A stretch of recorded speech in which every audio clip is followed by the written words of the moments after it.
All right, man. This is the after show of What Freeform the Rock hell? podcast. We got the great James West. He's been on several Freeform Rock podcast episodes and some BS sessions. And we got Skribbal, who's been on one BS sessions. Hard to get this guy tied down, but he did get me in trouble with Dr. Fuck. Thank you for that. You're But welcome. That's great. he did. who, who Because I had knew? to answer honestly. I couldn't be like make shit up just to kiss somebody's ass, you know. Who, who knew so much drama could come from one question? I Dude, know, right? I trust. I love you and Ralph. So I just try to I just swipe right over it, dude. I don't want to get involved. I'm That's what just I do. That's what I do for the I'm most part. just mental, dude. I see things that aren't there. So I probably saw things that aren't there with him at Rocket Pod. So I don't know. Well, Because what the hell? What happened with Charles? What's going on with that, dude? oh, Charles is fine. We're good. He's back on the show. He was sick today. He couldn't record with us today, but he'll be on next week. Really? Yeah, he's Okay, good. that's cool, man. Because I mean, you three guys like it works, man. So I mean, that's got good chemistry. So Yeah, I'm missing. That's I'm what I missing told Dominic him. on the BS sessions, man. Yeah, well, that's 3 in the morning for him. Oh yeah. Jerry, It's kind of hard yeah, for him, man. yeah. Well, I mean, I did do a few with him, so Yeah. but 10, dude asked me to come Scribble. What, like, you you see me? Dude asked Mark asked me to come on the podcast today, right? Like, Right. text me like an hour before. And I'm like, man, I don't know, because I was doing dishes, trying to do a I'm few things. assuming. I'm assuming you're backup because he assumed I would bail out. Well, I like to have 3 people on here. It's good well, chemistry with three well, people. well, I just had surgery like 2 days ago, man. Like kind of serious surgery where they put a stent in my Oh, major that's artery in my stomach, man. So like I'm recovering from that. I can't sit down long. I might end up laying down too. But so 5 minutes, 4:55, he sends me this text. Hey man, make a list of like the top 10 movies you loved when you were a kid. I'm like, what? And you already said you were coming on, Scribble. So he would. I just wanted a third person. right. His first text said we're going to talk about music and what's going on in music. Yeah. And I'm like thinking about that. I'm like, I'm gonna fucking rip spammy and everything. And then Well, like five. he's in my news. So there you go. Okay, well that's good, but like I couldn't make no top 10 list, dude, that quick, dude. Not. I had like 3, 4, 5 minutes. Nah, Oh, took yeah, they come pretty easy, man. They It's come it's an pretty easy easy. I topic. got this done in like yeah. a few seconds. It's like Well, that's fine, but I thought I'll free ball it. I'll just fucking free ball it. So that's fine, man. But yeah, you want to talk shit about Sammy? He invited Dave Lee Roth and Alex Van Halen on that new tour that he's doing. What do you think about that, James? oh god, man. I wish I'd have had like all day to like stew about that and think about that, dude. I probably would have had a fucking monologue, but y'all know I hate that motherfucker. Dude, I love Satriani, right? But dude, God, he's got to play that lame ass Van Hagar shit, dude. He's not going to get to do any of the good shit. He's going to do all the fucking no. I mean, man, I He's got zero. practicing Mean Street, though. He said he's practicing Mean Street.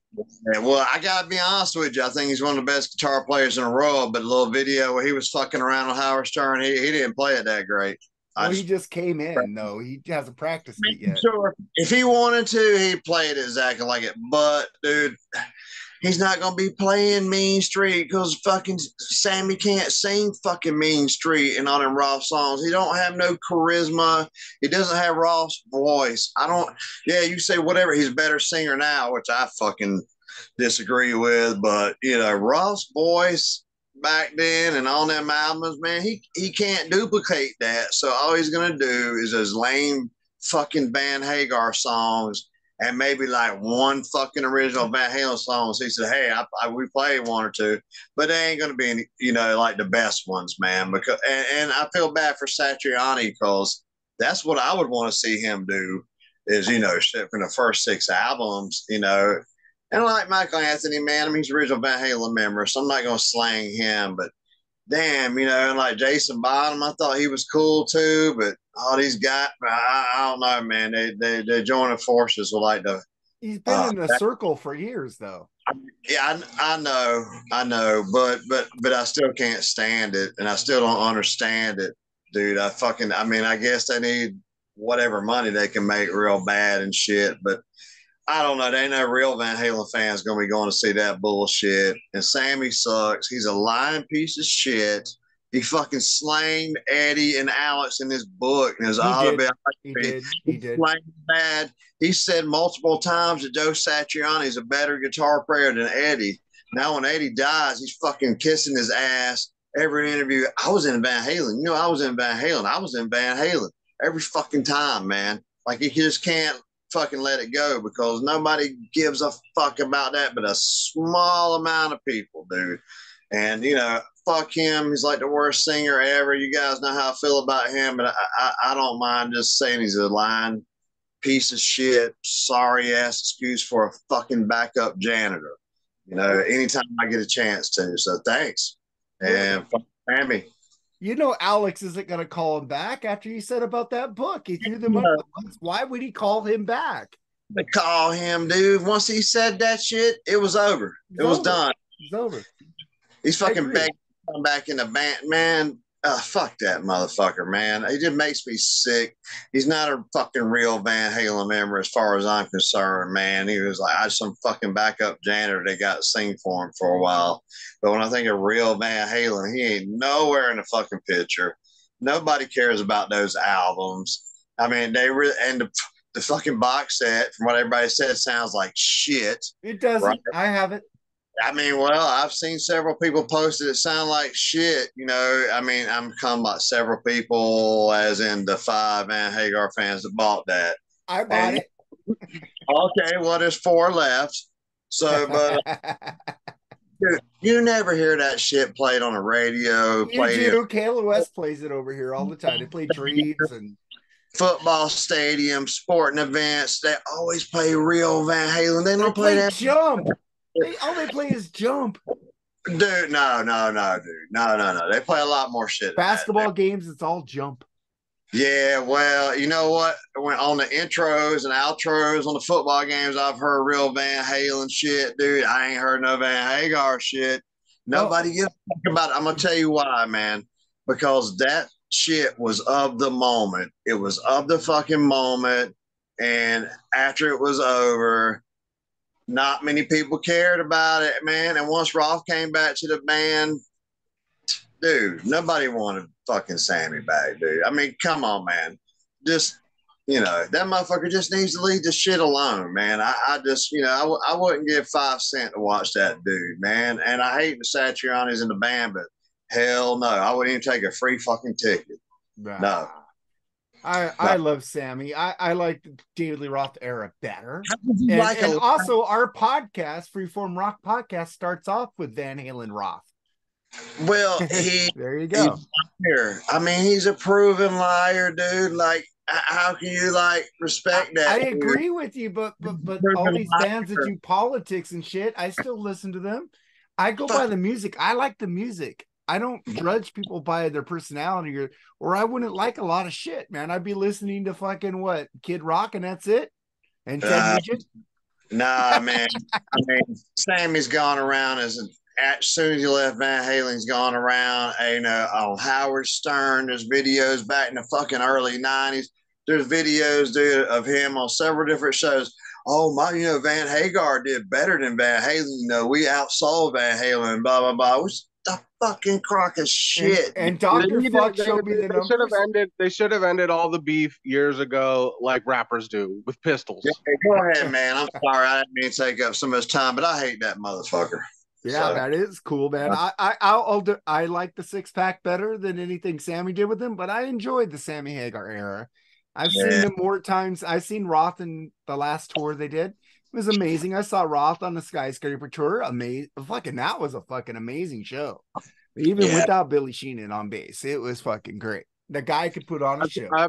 I've said it before, and I think on this show, or maybe it was BS.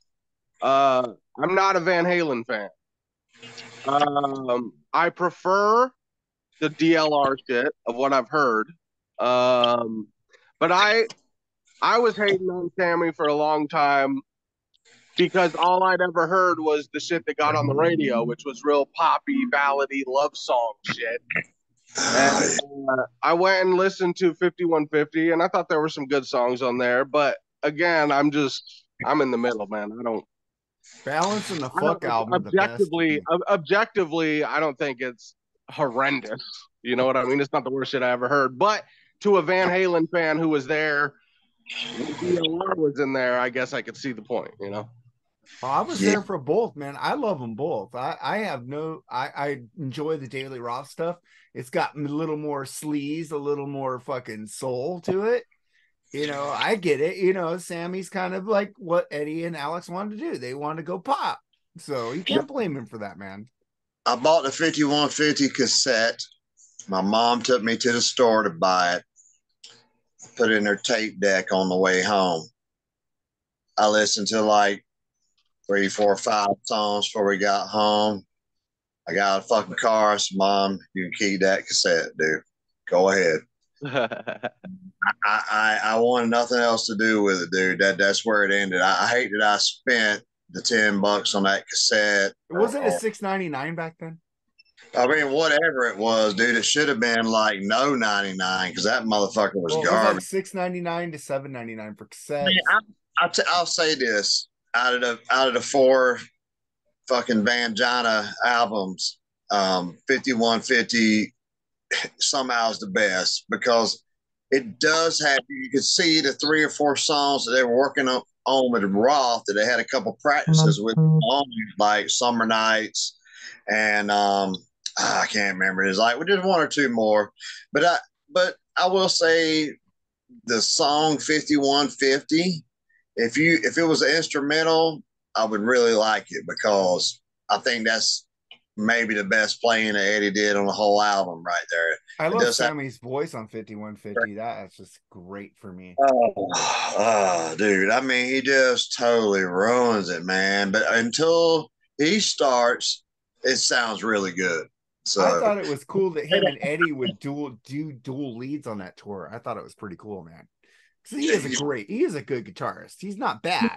He can play guitar. I see. I said something nice about him. He can play guitar. You know, he should just not be fucking singing. That's all. I love Sammy's voice, man. My wife was going, I don't see how people hate him. I go, because they're Roth fans. But dude, it's cool, man. You know why your wife doesn't see how people hate him? Because it's music for women. That's why. That's why. Music for women. Sorry. It's music for women. I'll say that in hate. I'll say that to any Van Hagar fan. It's music for women. I'll just leave it there.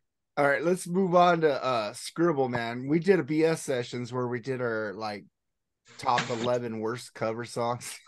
And I think we all went off on his favorite band, Limp Bizkit, man. That's what happens, man. That's what happens. You know what I mean? I've been dealing with it my whole life. Well, you know what? Go ahead and talk about Limp Bizkit because I do have some good things to say about them. Oh, I mean, you know, I don't know what to say at this point. You know what I mean? Like, am I going to go rush to Limp Bizkit's defense? How many times do I got to do that? You know? Yeah. Behind Blue Eyes is horrible cover by them. Oh, dude, it's the only version of that song that exists. Oh, I hate the Who. That hurts. Man, God damn, dude. Yeah, all right. Damn. I love the Who, dude. Eminence Front. Happy Jack. Won't Get Fooled Again. I don't know if I heard somebody say they didn't like the Who. That might be the first time. And I'm 515. Oh my God. I don't. Quadrophenia is an album I don't know why you don't like, Skribbal. I respect the Who, but they're just not one of those bands that I ever got into. How about the Kinks? You like the Kinks? I like the Kinks. What do you got to say good about Limp Bizkit, James? Yeah, I want to know. Back in the day, man, my sister, her boyfriend, and a couple other friends were going to see Limp Bizkit Biscuit. I'm sorry, Godsmack and DMX. I wanted to go with my sister, so I went, and my best friend went too, and it was a good show. That was on the big album with all the really good songs when they first really broke out. I can't remember what the hell, Significant Chocolate Other. Starfish or something? No. The one before that. With Nicki and Break Stuff and all that. The big one they had. So anyway, Significant Other, I think. Anyway, Godsmack was with them, and at the time I was like, they're all right. The first album or two was out. Yeah, that one. So yeah, that one, and DMX was there, and I had never seen a rapper live before, so that's a good one to see. Dude, DMX. Is he still alive? Did he die? Right? No, he passed away a couple years ago. Oh, okay. DMX was so awesome, man. He kicked ass. I thought he was great. It was a great show. Dude had pyro, he could have been in the band. His energy and all that, he fit right in with all that. Dude, yeah, dude. I mean, the whole place is like just fucking jumping around and shit, dude. There's a lot of energy, and he was the opening act, dude. I mean, really, man. He really went out there and kicked ass, man. I really gotta say, sometimes I think I enjoyed him the most, man. I mean, he was really good, dude. Godsmack was decent, and Limp Bizkit was decent, man. I hadn't wore out on them then, but album or two later, I don't know, man. I mean, I'm not gonna say I hate them or anything, but they're just not my thing. But they did put on the guitar player. That's one thing that you hear a lot about Limp Bizkit, from metalheads, right? Yeah. A lot of metalheads still hate Limp Bizkit, but they go and see them live, and they'll always come back oh, it wasn't as bad as I thought. You know what I mean? At least.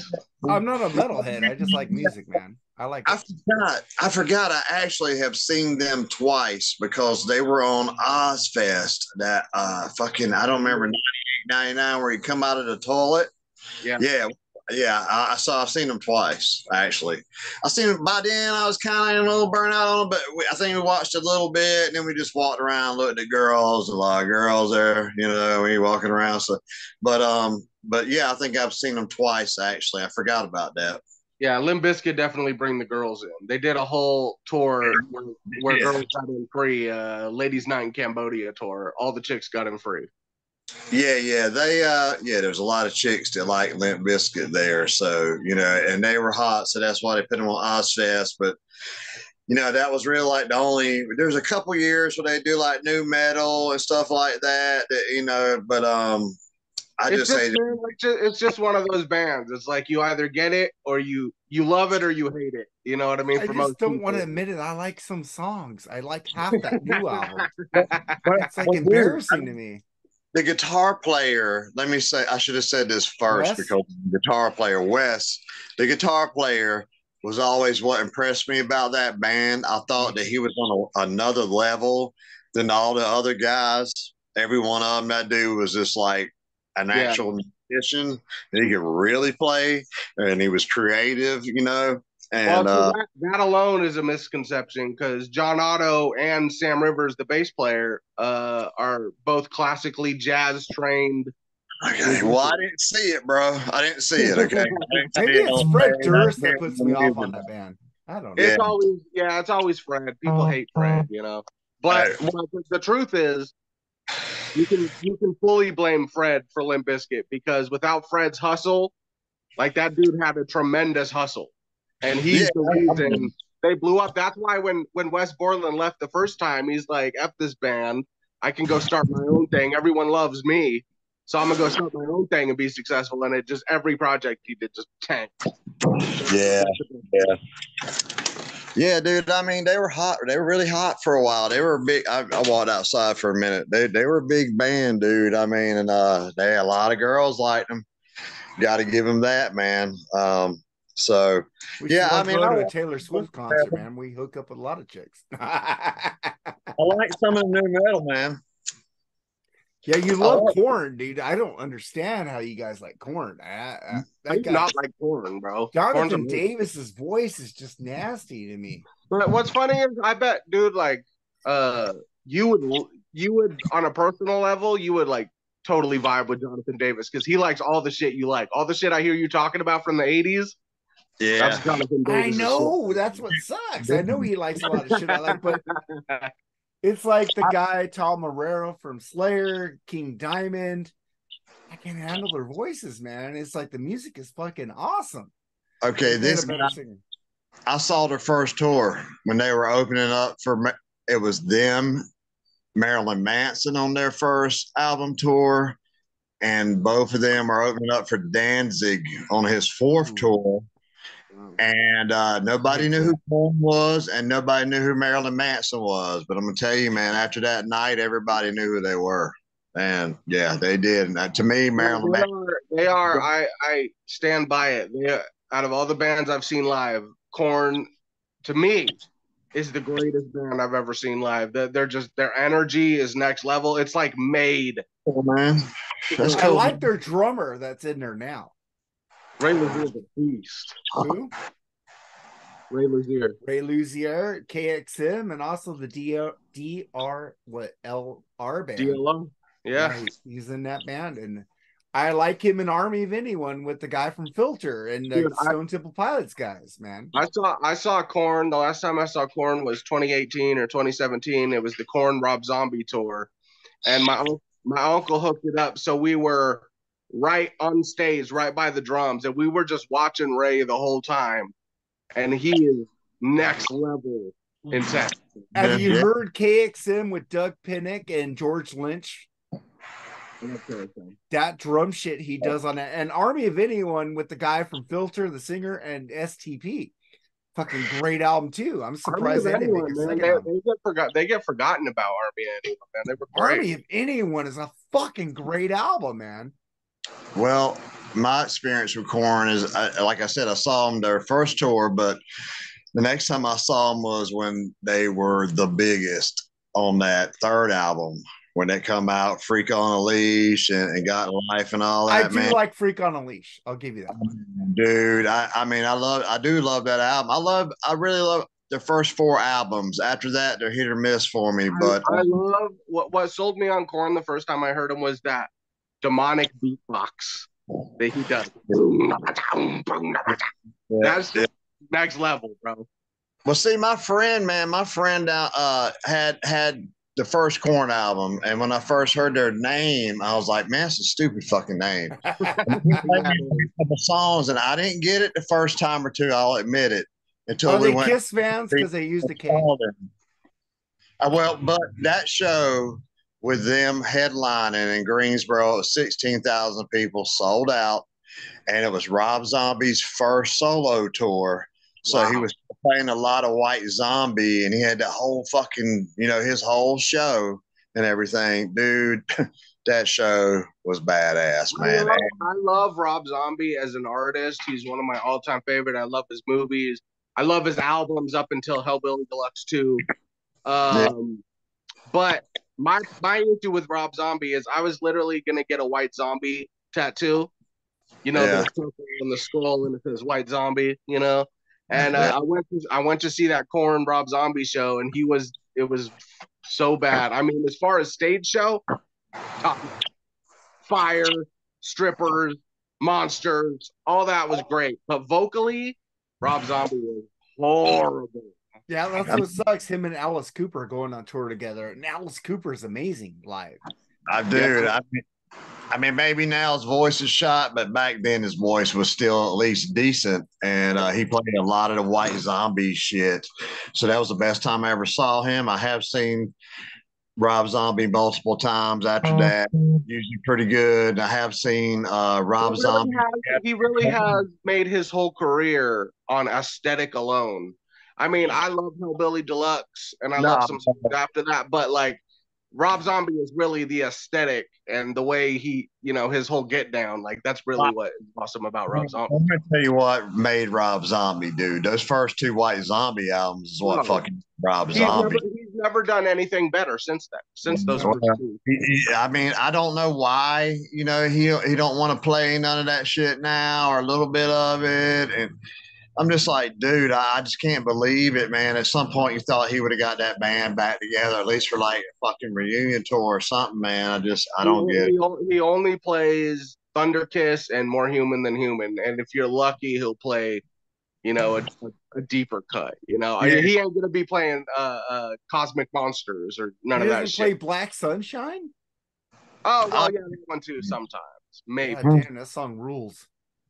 Oh God, man, his set, man, was like half White Zombie when I saw him that time, dude. So it was really good, and it was still really fresh and everything. So that was the best time I saw him. But I saw him with Korn, man. Damn, I don't know, 4 or 5 times together.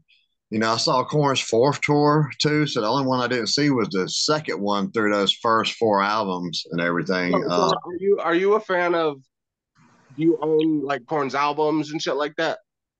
Yeah. I like the first 4 or 5. I don't know if I really own any after that or not, man. But I know I own like the first 4 or 5. I quit after I fell off after See You on the Other Side. That was the first album without Head. Yeah. I get you, man. Like I don't know. I like 4. I kind of fell out of it after that. I was kind of burned out on new metal, really. But I still like Kitty, love Kitty, and I would go see Korn live. I mean that they're a great band and everything. So I don't put them down. They invented all that, dude. I mean they really invented all that, and they were the best. Kind of took from Black Sabbath to that down tuning, though. People say, you know, there's no more guitar heroes after like the 80s, early 90s. Tom Morello. But I say Korn and Head and Monkey together are guitar heroes in the fact that, yeah, they're not classic guitar heroes. They don't shred and shit like that. But the way they work together is insane, and they created a whole genre of the shit. So how is what that? About Tom Morello of Rage, though? That guy could play, man. He's just so pretentious. I hate him, but yes, I admit he is. I like you too, which people like to call pretentious too. So that's he can play, man. But yeah, I think Dimebag and Zach Wild were really probably best guitar heroes. Slash is still out there doing his thing. What about the Conspirators rules, man? What about the dudes from Avenged Sevenfold? I'm not a fan of them, but those dudes inspired a whole new generation of rock kids to pick up a guitar and not play songs without solos. You know, all those guys that we've talked about, the Korn and Avenged Sevenfold, all them can thank Steve Vai for that shit. Because Steve Vai invented the fucking 7-string guitar. He was the first one to use it way before any of those guys. And the audience is listening. Yeah, dude. I mean, Passion and Warfare was the first. Fuck. I mean, dude, he created the 7-string guitar. I mean, Ibanez created it for him. He was the endorser, just like Eddie endorsed Kramer. And let me tell you what, Steve Vai is still the best damn guitar player walking the planet. I say His that. last album kicked Yngwie's last album fucking a million times over. Yeah. I've seen all 3 of them, Steve Vai, Satriani, Yngwie, play together. I mean, it was all great. It's one of the best concerts I've ever seen in my life. They were all great, but Steve Vai is just a little bit better, bro. Steve Vai and Joe Satriani, before he goes on tour with Sammy, are playing tours together right now. I know. At least Satch is doing something good. You know what I mean? I've never been too into the shredders like that. I mean, like the shredders I like are in thrash metal bands. You know what I mean? You never heard Racer X, Paul Gilbert? No, I'm saying I respect it. I've heard a lot of it, and it's respected. But the only one I've ever sat down and truly like listened to for longer than 10 minutes was Yngwie. I watched a clip of Yngwie just doing some incredible shit. I'm just Yngwie is awesome. I'm not disparaging, but Steve Vai is above him. And Marty Friedman. Marty Friedman on his own is amazing. Yes, sir. Everybody says what Chris Poland is better than Marty Friedman on his original. No. Marty Friedman kicks Chris Poland's ass. Man, dude, Marty Friedman is the standard for Megadeth lead guitar players that all the rest of them are compared to. Why? Because he's the best. And I do love Chris Pullen, but you ain't putting him over Marty Friedman. You know what I mean? No, I love Chris Pullen, great dude, but and you know, Peace Sells is great, but Rust in Peace, dude. Come on, man. Come on, bro. Yeah, you know, Hangar 18 just destroys Rust in Peace. Even some of Marty's like real soulful shit on whether you like Euthanasia or not. I love Euthanasia. Has some amazing Marty solos on it. Well, the one that Countdown, he was still shredding pretty good on him, and Mustaine still did a lot of crazy guitar shit or good guitar shit on their best. I'm trying to say on that album, but man, I saw the Rust in Peace tour. Wow. Yeah, I saw that tour, and that's nice. I'm gonna say, yeah. Wow, that's one of my. If I had a time machine to go back to a concert, I always said I would go back to the Rest in Peace tour or the Killing Is My Business tour when Dave was totally out of his mind. Dude, seriously, dude. No, I'm gonna say this. I would go back to the Fair Warning tour in Oakland in 19 whatever it was. Ooh, I would like to see David Lee Roth and that band and its prime, or Led Zeppelin. I'd like to see Led Zeppelin in their prime. I'd rather see Sabbath. Or Rush on 2112 tour. Shit, I would love to see all those. Or Moving Pictures, I mean, to see the Wall tour originally. Oh, I would like to see that too. I have that 1981 live album. Fucking amazing. I'd love to see Kiss in 77. Man, damn, Hendrix, I mean, of course, and Led Zeppelin, Black Sabbath, dude, that's a hard choice, Dio, right? I would like to see Dio with Black Sabbath, like 72, 73. Oh. Could you the Heaven and Hell tour with Black Sabbath too? Oh, that would be amazing too. I've never seen Dio, man. I saw Dio. He only came out on that horrible Queensryche Operation Mindcrime tour at the Universal Amphitheater. He played Dr. X and sang one tune with him, but I saw him live. So I'll take that. Yeah, that's cool, man. I never got to see him either, and that sucks. That really sucks. I think Dio is so underrated. Like, people shit on everything after the 80s from Dio. Like, some of those 90s albums are incredible, dude. Killing the Dragon, dude. Walk Up fucking amazing, bro. Like, come on. Dude, the one I did in the early 90s with that crazy ass guitar player. Jeff Pilson was on that album, right? I think so, but I can't remember the name of the album. I know the album, dude. I could see the album cover in my head. Me too. Is it the one where? Is it the Strange Highways? Strange Highways. Yes. I was gonna say Angry Machines. No, Strange Highways was Jeff Pilson from Dokken was on that album.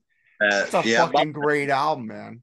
Yeah, that guitar player, I can't remember his name, but he did all the crazy sounding shit, dude. So I liked it. It was really good, man. Dio, man, still put out quality stuff, man. It just wasn't as good as those first three albums. I mean, damn, but that's hard to beat. You can say that about every band that has ever made it big. It's always different. And those are his first three solo albums, and not even counting the shit he did with Sabbath and Rainbow. You know what I mean? Like, how many great albums does one single person have in them? Dio had a shitload.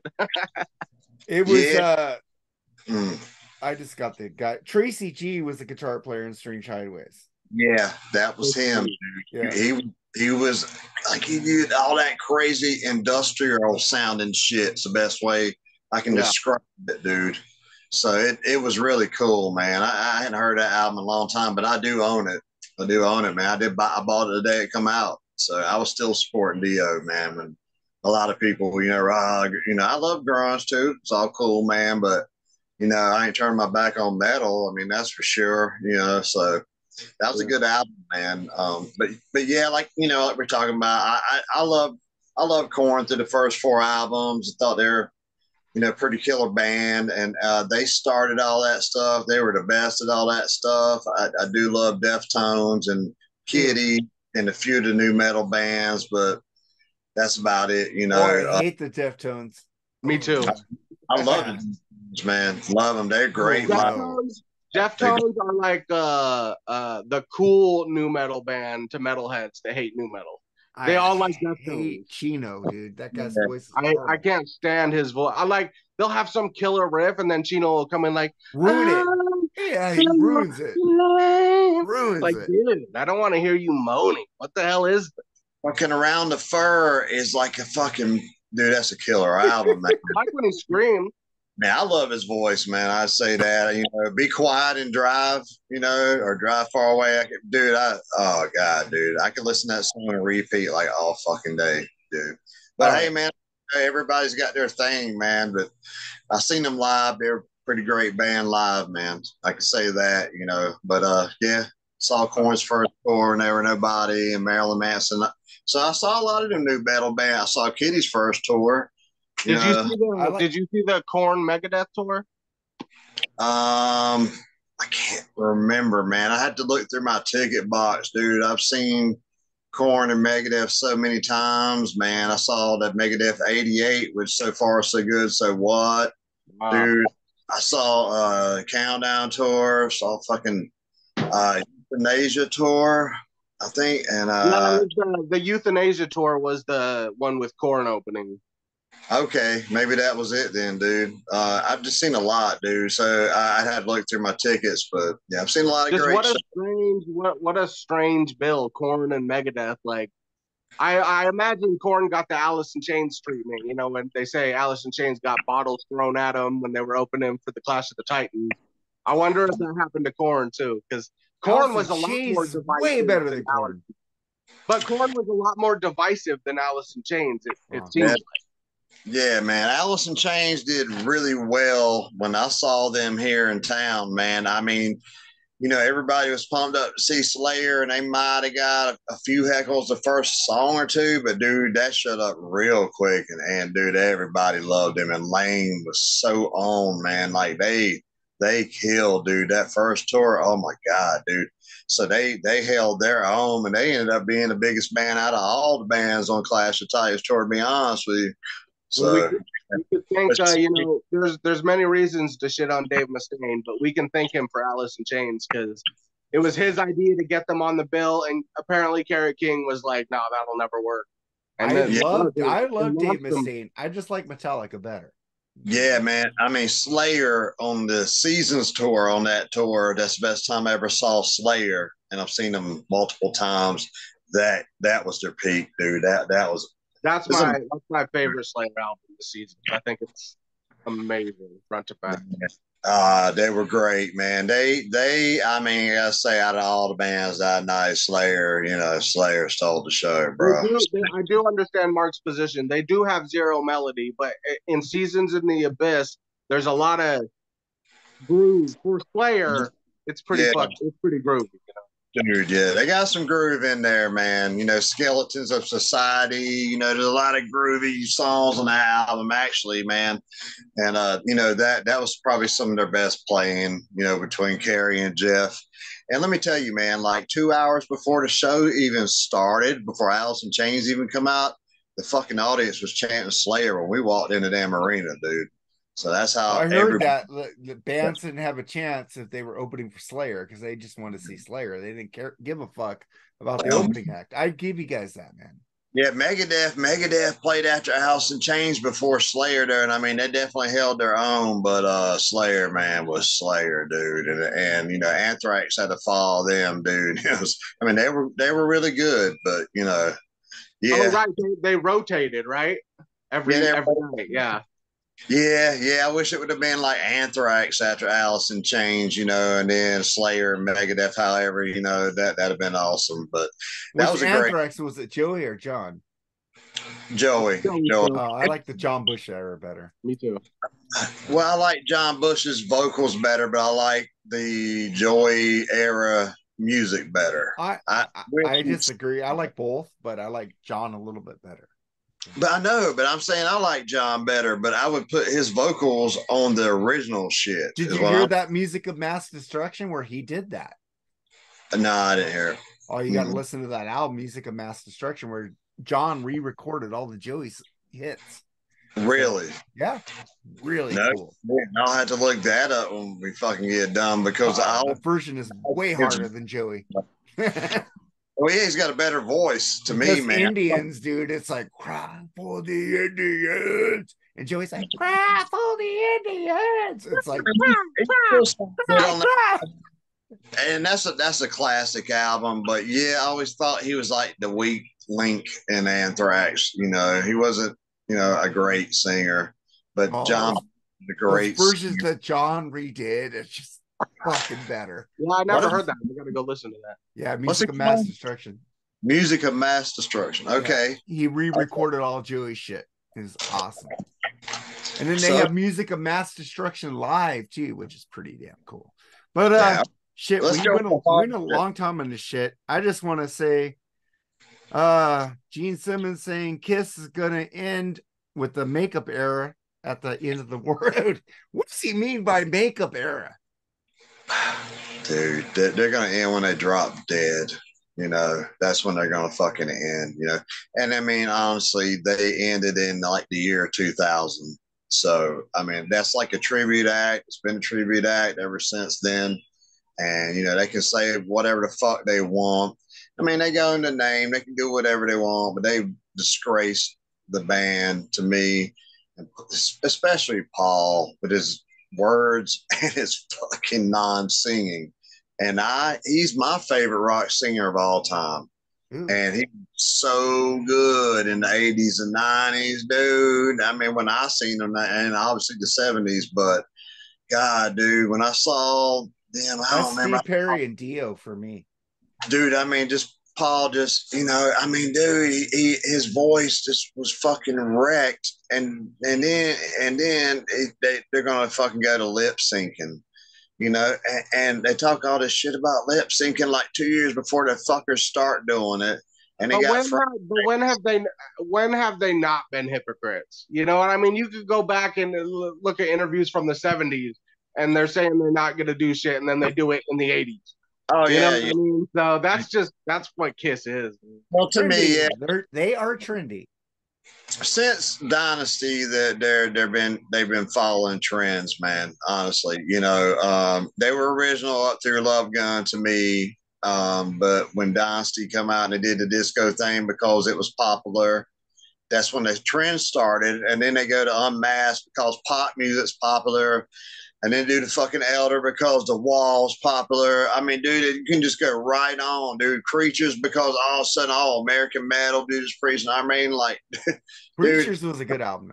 Mid 80s, they're trying to be Van Halen. Late 80s, they're trying to be Bon Jovi. 90s, we're back to being a metal band again because Pantera just come out. It's like, dude, it's just, you know, some of them albums were good. Some of them are fucking awful, man. What's that album from like 96?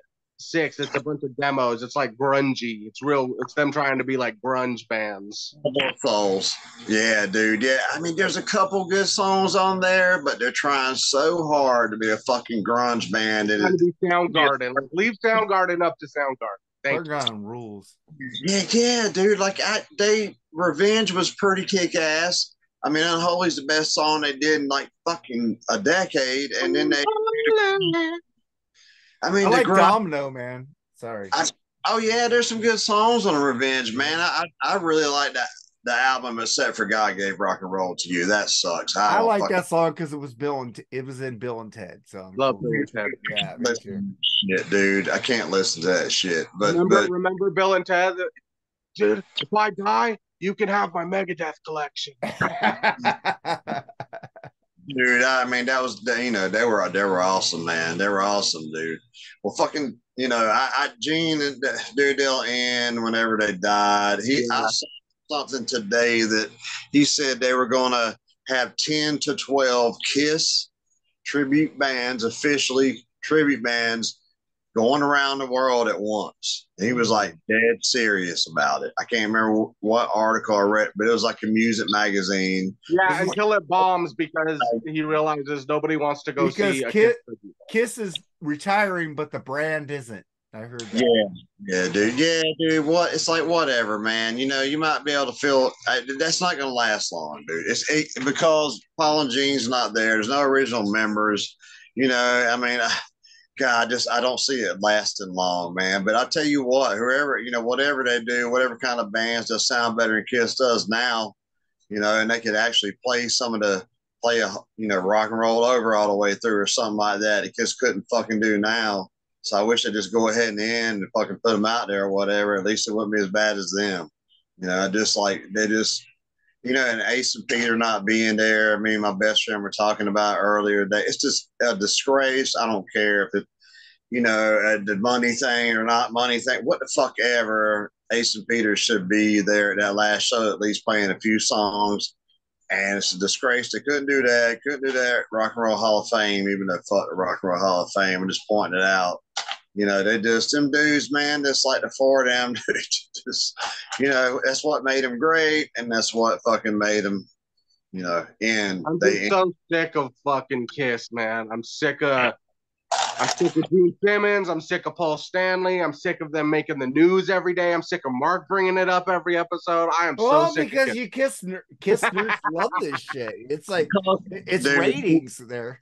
Because he is a little upset that they're more popular than Rush, dude. It just like deep down inside, he doesn't like that they're more popular than Rush. I like 70s Kiss. I like more Rush than Kiss. That's about it. There you go. Dude loves to take swipes at Kiss. I just say, I mean, shit. I mean, I like to every once in a while, man. But yeah. Because they are a parody of themselves. If they went out doing what they wanted, I'd be okay with them.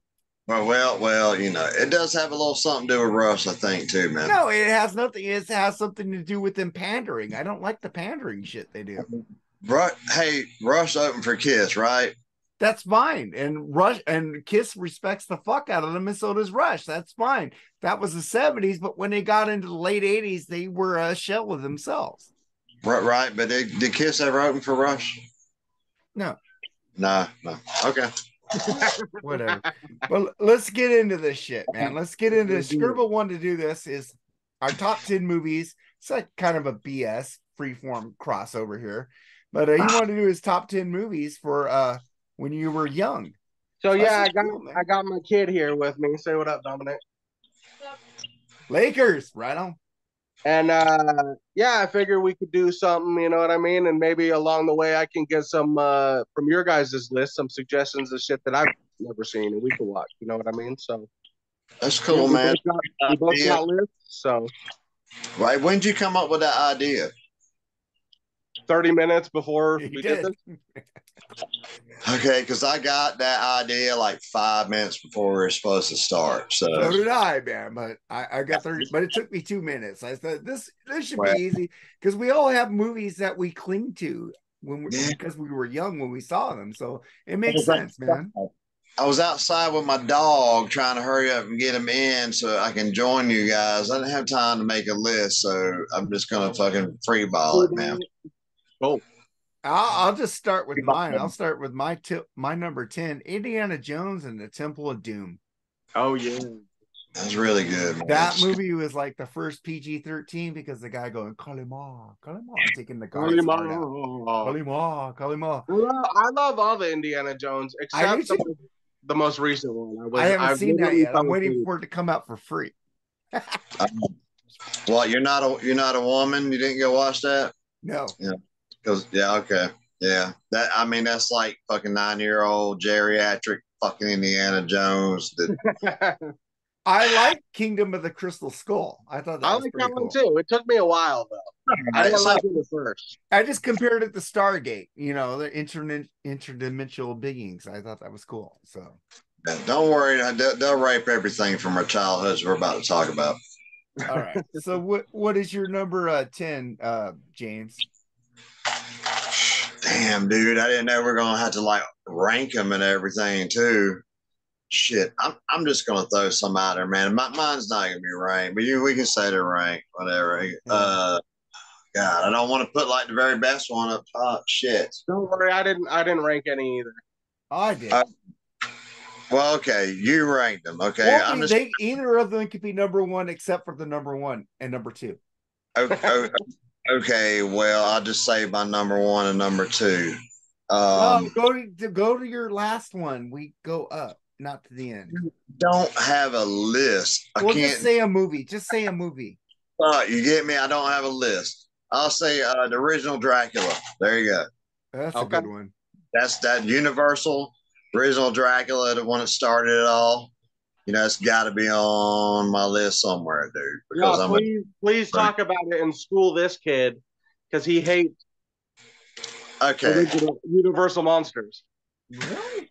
Dude, I mean, I get it. You know, I mean, it's like a century, later, and he is a. I got the collection for Dracula, the Wolfman, the Mummy. I got them all the movies. This has it all. Invisible Man, Frankenstein. I think they're classic. I mean, dude. I mean, they started it all, and I get it. If you don't ever watch anything black and white and you're looking for car explosions and shit, then no, it's not going to be that. But you got to put your mind in. It's like it's 1931, man. Like nobody had ever even thought about fucking Dracula or anything in 1931, dude. Like it scared the shit out of people. Dude comes, looks half dead and shit, and he's fucking doing it. And I mean, wants to suck your blood. Like, dude, it scared the shit out of people back then, dude. So you got to at least kind of respect it. And plus, when you think about Dracula, and Bela Lugosi is not my favorite Dracula, but when people talk about Dracula and say, give us an impression, it's always his voice and it's always his manner. Dracula, Bela Lugosi. I mean, dude is like, he is original. Dude, I mean, really, man, when he is older, he'll go back and watch him and respect him. He's too young, man. That's all I'm gonna say. But yeah, man, it's he'll find him. He'll find him. I'll just say Jerry's Star Trek Wrath of Khan is number 10. And, that might come up later for me. But Skribbal, what's your number 10, man? My number 10 is, this isn't necessarily, a kid's movie, but it is that movie, from my youth that I watched over and over again. And that is Throw Mama from the Train. Oh, that's a good one. That's cool. That's cool, man. That's cool. I remember watching that constantly. It was one of the few movies that I would watch so much, my sister would just get sick of me and she took it out, VHS, and just stomped all over it. Wow. I mean, I only watched it like once, maybe twice, but I liked it and everything. I'm just, that much younger, dude. So I get it.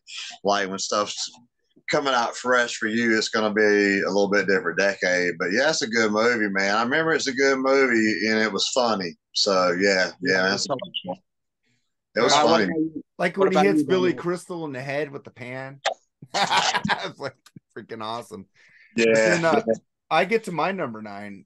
Hold on. You can't skip the kid, man. Oh, no, skip the kid, man. What's up, Laker fan? I love that shirt. Okay, I didn't know he was doing it. Yeah. My number 10 is Jurassic Park. What?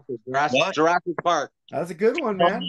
Hey, man, that's a good one. That's a good one, man. That's like an iconic movie, man. So that's a solid pick, dude. I'd say great movie. I loved it when it came out too.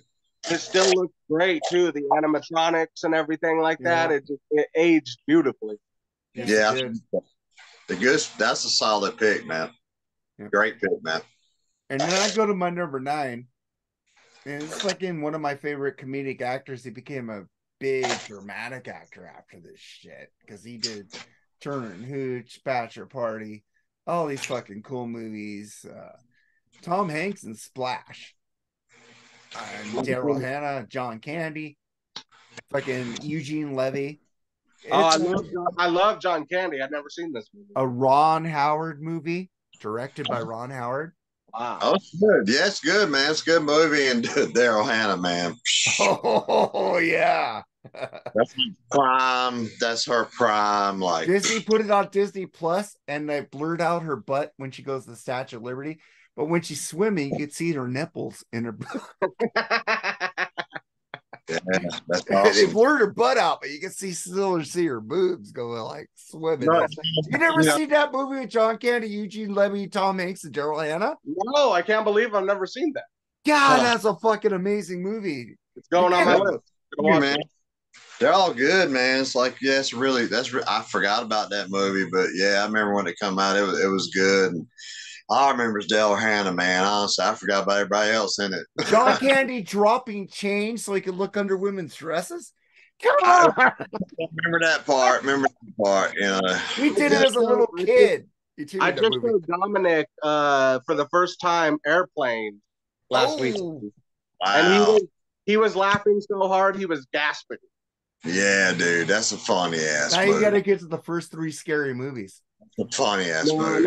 Not yet. All right, so that was my number 9. Jerry's number 9. I don't even know what this shit is. The Happy Hooker series. Never heard of it. It's Fucking porn, right? Is it porn? I don't know, man. Whatever. I never heard of it, so I don't know. So number 8, James, or whatever you're just okay. I'm just gonna make sure some get on. I mean, they're all gonna be horror movies, pretty much, man. God, I think I know what your number 1 is. I got a couple horror movies on my list. Oh, dude. I mean, like, it's just so many I love. It's like which ones leave off. It's tough, no man. Debbie Does Dallas? Nah. I mean, nothing really stuck out in my mind like that. I mean, I never watched them long enough to like actually watch a movie. You're watching porn, you got about 5-10 minutes tops. So anyway, oh damn, this is hard, man. Frankenstein, man, it's got to be the original Frankenstein, dude. When I saw that really stuck with me. I mean, dude. I mean, as a kid watching that, dude, he looks amazing for 1933, 34. I gotta say, off the top of my head, it's got to be on my list. God, now I'm sweating it, like trying to remember all the shit not to leave off. But I'll say Frankenstein, man, because that's like the best Frankenstein movie ever, dude. They never top that. No. And Bride of Frankenstein is like right there as good as it. I could have easily said that one because it's that good, dude.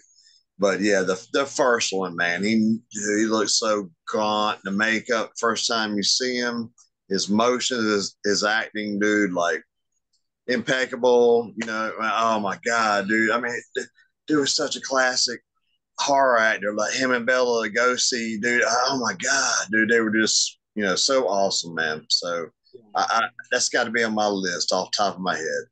All right, my top of the head is that people are gonna go, why is this so low on your list? Because I'm a Trekkie. Star Wars, the original Star Wars is my number 8. Oh yeah, see, God damn it, man. Yeah, that's got to be on my list, unless I'm just going to pick one Star Wars because I could easily put all 3 of them on there. Well, you could cheat. We cheat on this show all the time. You guys would hate me. Huh? My Star Wars pick would be Phantom Menace. And then Jerry picks a movie called Squeeze Play. I don't know that movie. I'm not sure what the hell, man. Is he like joking with this list or something? Or maybe. Like... Did you pick your number 8, Skribbal? And then your son, number 8. You want to go, Dominic? Number 9. Number 8. Jones.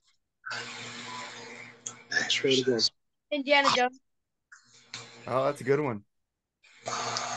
Mine is what did he say? Sorry. Wait, what did he say? Indiana Jones. The first one? Yeah. Nice. Second and third. Hey man, the first Indiana Jones was awesome. I saw it in the theater when it come out, dude. That was a great movie, man. So another solid pick, man. Yeah. And mine was The Goonies. The Goonies. That's a good movie. I like it. Yeah, that's a good movie, man. That was classic, dude. That's classic. That's a good pick, man. Yeah, I just remember the Lost Boys. Why isn't the fucking Lost Boys on my list? But I can't change it. I'm thinking about the Goonies was really good, man. Yeah. I mean, damn, dude. The rewatchability of the Goonies is still, I mean, you can still watch it. The Lost Boys too, man. Death by Stereo. Come on. I didn't pick that movie. But so growing up, I'm sorry, because I'm making a little bit of a list now. When you say growing up, like you mean when you get out of high school, that's like before high school, like you're a kid and these movies were Well, I mean, how about okay, so maybe up through junior high. Yeah, something like All right, I got you, man. I'm just like wanting where the cutoffs at. So this is tough, man. This is really tough, dude. Then I get to my number 7, which is this movie right here, Strange Brew with Doug and Bob McKenzie, Rick Moranis, and Dave Thomas. I love this fucking movie. Max von Sydow is in here. If you ever seen The Exorcist, he's the Brewmeister Smith. Strange Brew. I've heard of it. I've never seen it though. Dude, take off, you hoser. Oh my god, you're a knob. Dude, this is fucking one of the greatest B comedy movies of all time, man. I love B comedy too. I mean, I kind of remember. I mean, but I'd have to see it again, dude. Honestly, sorry. It's like I would kiss you, but I threw up, man. I mean, sorry, I ain't seen it. My brother's a genius. He fixed our battery, eh? Yeah. Oh, really? Yeah. Hey, hoser, this milk is 6 months old. I don't feel so good, eh? Or like in the beginning where they're like they were in the comedy show SCTV with John Candy, Eugene Levy, and all that shit. They did these characters, like in Martin Short, Ed Brimley was in there before he took it. John Candy Canadian? Yes. Do I know that? What? John Candy was Canadian, man. Damn. All these people up there. You know the guy Count Floyd? You ever seen Detroit Rock City, the movie? He was the priest. Yeah. He was Eugene Joe Flaherty. He was in SCTV too. If you ever see that or Kids in the Hall, great Canadian comedy there, man. But Strange Brew, man, I love this movie since I've seen it. It's like, check it out. Like in the beginning, it's an MGM movie, and the lion is burping, and they're saying crank his tail, crank his tail, and then they go back and they go coo coo coo coo coo. Here we could see you hosers in Russia. We could see you here because on the television show they weren't that big. The map, and they go, and then the lion starts roaring. You had your chance, you hoser. Take off, eh? He starts roaring at the end. Like, it's a fucking great movie, man. But Strange Brew, if you ever never seen it, man, Rick Moranis. If you like Rick Moranis, he was in Ghostbusters. The kids. So Jade Thomas is underrated comedian, fucking great guy. They did Labatt's beer commercials too, fucking pretty cool. But that's my. I should have put Honey I Shrunk the Kids on. Number 7 is that, and then Jerry picked Barbarella, which Duran Duran got their name from because he was the bad guy in that movie, Duran Duran. So he picked Barbarella when Jane Fonda was hot, not crazy. So what's your number? I guess 6, James. Damn, man, I took off Apocalypse Now because I don't think I really got into it till, man, maybe the early high school, maybe late junior high. That's a good pick either way. Oh man, like it. Top 10 movies ever. I mean, that is absolutely on the list. I just don't remember the first time I saw it, like some of these other ones. Right. So I don't know. I'm gonna think about that one. But damn, man, tough one. Star Wars, the first one. Might have to put 2 of them on here. I'm gonna have to. I mean, dude, when I saw that, I mean, it's mind blowing. Like, I'm instantly a fan. It was so good, and the special effects. My mom and dad took me to the theater when it actually came out. I was only like 3 years old. I can technically say I was there and saw it. Maybe remember a little bit, but when I watched it a few years later, it blew my mind. I think they showed it to me again right before Empire come out, and I was like, man, wow. So I'm already invested in Star Wars before Empire comes out. And there was nothing like it when it come out. No, there was nothing like it, dude. And, it's like a space soap opera almost, but not a suck one. Yeah, that's perfect way to describe it. That's what it is. Probably introduced me to my second favorite character, or my top 3 favorite character. I don't know, man. Vader. You didn't really get to see the Emperor. I don't know. I don't know if I might love the Emperor a little more than Vader. It's close, but I mean, Darth Vader for the first time, dude. Dude is like, he's a little scary, but like instantly, like I liked him way better than anybody else. Secretly, I want him to fucking win. I always like the bad guy. I do And too. I don't know what it is. Always, dude. So whatever. Even the guy from Die Hard. I mean, yeah. I like the bad guys, dude. They're cool. They're more interesting. They're fun. But wasn't Bruce Willis in Die Hard just kind of the character like of a bad guy too? He's a dick. He's an asshole, Dude, I mean, they're the cool ones and they do cool shit. I mean, it's nice to be good and all that, but that's fucking boring, dude. I don't think Bruce Willis was boring in Die Hard though, or Mel Gibson in Lethal Weapon. Yeah, I get you, man. But for the most part, I pull for villains. Always growing up. Gary Busey was a cool villain in fucking Lethal Weapon. Gary Busey's awesome. Burning his hand, dude. That one scene. Oh shit! What was that movie he did with Ice-T, where they're hunting him? They're hunting Ice-T. Do you remember? No. Gary Busey. Oh yes. Fuck, I can't remember that, dude. The game. I can't remember if it was the game. I don't remember. I know what you're game or something like that. Yeah. Yeah, I think it was called The Game, man. Where they were hunting Ice-T and some other people, maybe. And he had the dreads. He had the big ass dreads. Yeah. I am pretty sure that was called The Game, but anyway, that was a good one, dude. Well, my next one is a classic. I think you'll both agree with me on this. Stand By Me. That's a good movie. Yeah. I didn't pick it though. It's a good movie though. Great movie, man. Oh, it's if you grew up. I grew up. My first 11 years of life, I grew up in Southern Oregon, so it was a lot like Stand By Me, riding, with your friends, going on adventures, seeing crazy shit. It was a lot like that, so I had to choose that one. What about you, Dominic? What's your next one? My next Bill and Ted. Bill and Ted? Oh, it's a good one. Great movie. Man, that's funny as hell, dude. I laughed my ass off when that came out, dude. That shit was fun, dude. Both of them are great. I wasn't big on the newer one, but once I watched it again, I warmed up to it. Yeah, the newer one, it took a while. It was good, though. It was the first two are unbeatable. I think it's better than the second one, though. The second one's kind of way cheesier. I think I'll take the second Bill and Ted over Wayne's World 2. Nah, I agree with you on that. I like Station, and I like how they're defeating death in fucking games and shit. That was fucking pretty cool.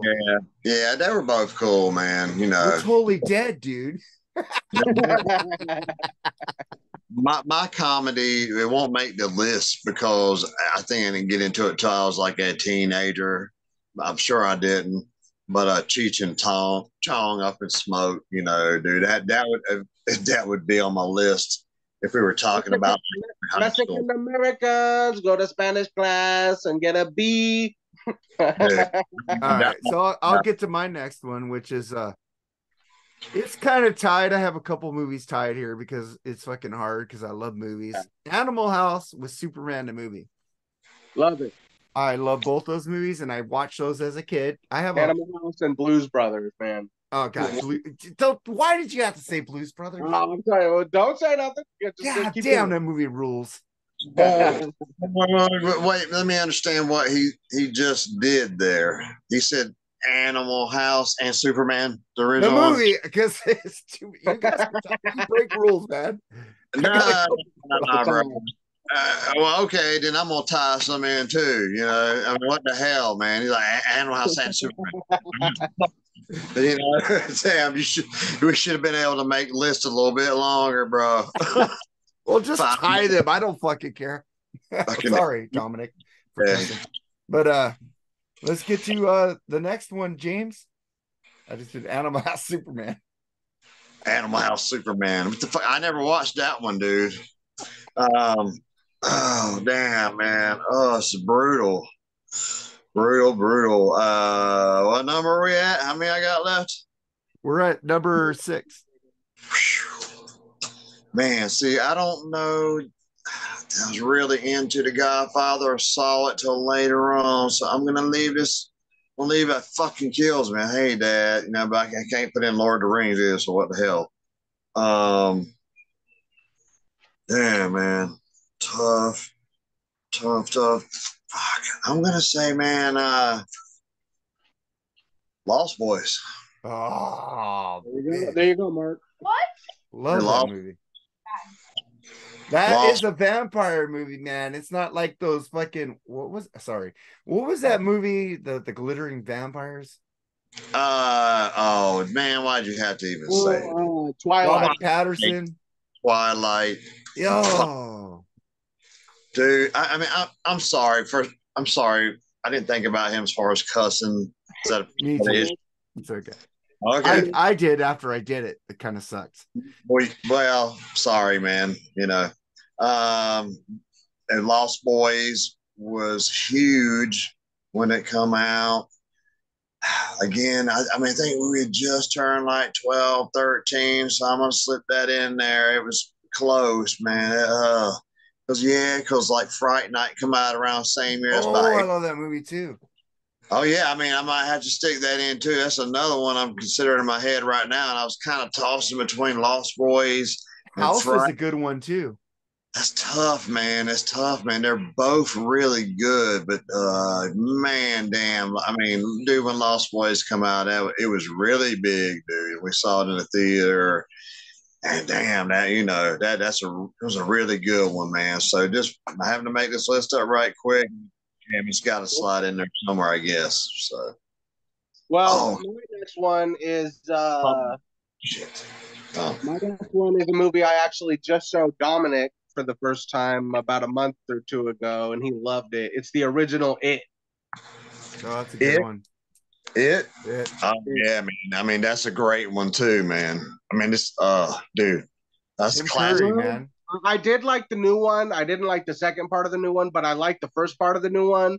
But they took all the comedy out of Pennywise. Yeah. Like Pennywise was funny as hell. Yeah.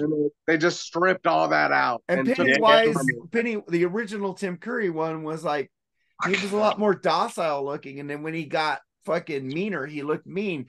The new one is mean looking all the time. He's mean all the time. Yeah. And he doesn't have any other talk. Dominic's favorite part was when Homeboy is kissing the girl and he pulls his head away and he has paint on his face. And the camera goes down to the dress and it's clown pants and it's Pennywise and he goes, "Kiss me, fat boy." And Dominic was dying, bro. We were dying at that part. It was just so great. The classicness, the comedy of it, but it's still terrifying. You know what I mean? It's yeah. Fuck, man, that's a good choice, man. That's a good choice. That they come out 1990. That was like the year before I graduated, year around I graduated, something like that. But it's just so good. Yeah. What about you, Dominic? What's your next one? My next one is Toy Story. Toy Story? That's a good one. I like that movie. Toy Story rules. Yeah, that's a great movie, man. That's a cool movie, man. It's a solid pick, dude. All his picks have been like really solid, man. Really good. Teaching him well. Yeah. You are, man. You just gotta show him some more horror stuff, And then I'll go to my next one, which is a movie that I first got on VHS because my grandma bought us a VHS player.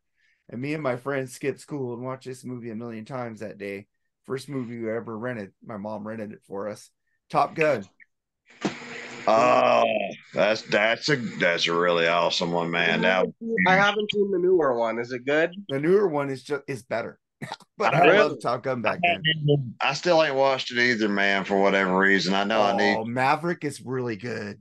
Yeah. The first one is so classic. I was like, I don't even know if I want another one, but I will watch it eventually. He topped it. Tom Cruise is he works hard, dude. He doesn't fuck around. Tom Cruise is one of those guys to me who's never made a bad movie. So it can't be that bad. Nope. Yeah, that dude can act, man. I have to give him that. He's a little wacky sometimes, but dude, when he did Interview with a Vampire, I never thought he'd do that good in that role, and he was awesome, dude. I mean, that's people complained about that. I remember that. Tom Cruise is Lestat. What the oh, fuck? man. You know, I Well, remember Brad that. Pitt too, man. I mean, that's the same way I was. I was like, you got these two pretty boys. Like, what the hell? And dude, they were both great. I He mean, was great when I recently went back and watched The Outsiders again, and he was Great even movie. great in that. I think that's his me movie. too. Me Risky too. Business, man. Damn, Outsiders, man. Fuck. Great movie. Risky You're Business killing is it. great. Yeah, Risky Business is a great movie too. That was a big movie, man. Yeah. Those movies.